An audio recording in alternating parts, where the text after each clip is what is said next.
Special DG coordination Shri Syed Javed Gilani साहब,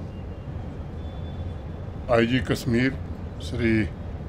विधि Kumar Birdi ji, IG crime और security Shri Sujit Kumar Singh ji, divisional commissioner Kashmir Shri Anshul Garg, civil और पुलिस एडमिनिस्ट्रेशन के सभी सीनियर ऑफिसर्स, मेरे सम्मुख उपस्थित सीएपीएफ के अधिकारी, सिविल सोसाइटी के मेंबर्स, टीचर्स, स्टूडेंट्स और मित्रों, मुझे प्रसन्नता है कि क्राइम ब्रांच कश्मीर ने भारतीय आपराधिक न्याय प्रणाली में किए गए सुधारों के बारे में विद्यार्थियों,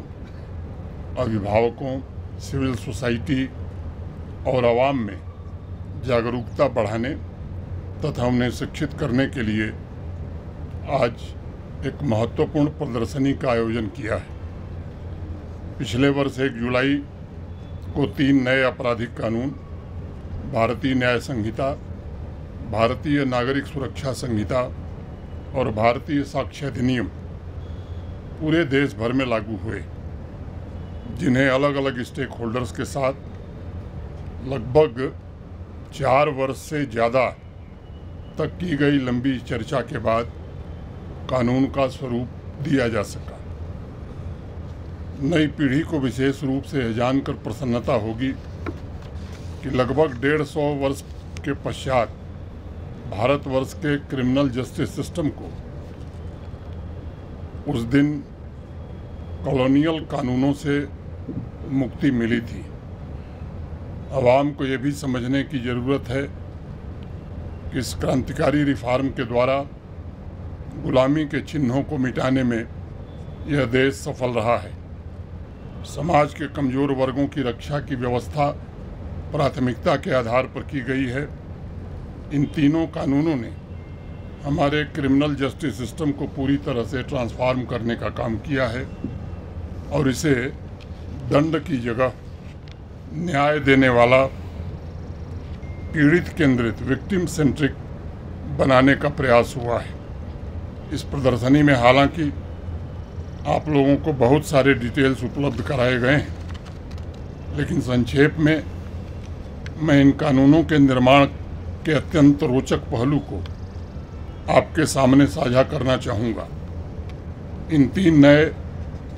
आपराधिक कानूनों के निर्माण की शुरुआत 2019 में हुई थी,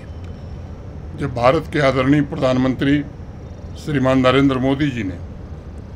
अंग्रेजों के समय बने सभी कानूनों पर समीक्षा का निर्देश दिया था। उसके पश्चात अगस्त 2019 से सभी राज्यों, यूनियन टेरिटरीज, माननीय सुप्रीम कोर्ट के न्यायाधीशों, सभी माननीय उच्च न्यायालय के न्यायाधीशों, न्यायिक academy, law university, parliament members, MLAs, civil society और जनता से सुझाव मांगे गए। सितंबर 2019 में सभी राज्यपालों और उपराज्यपालों को भी पत्र लिख करके सुझाव मांगे गए थे। 2020-2021 में भी स्टेक होल्डर से लगातार चर्चा होती रही और कुल मिलाकर 3200 से ज़्यादा सुझाव गृह मंत्रालय को, केंद्र सरकार को प्राप्त हुए और इसमें 200 से ज़्यादा आईपीएस ऑफिसर्स थे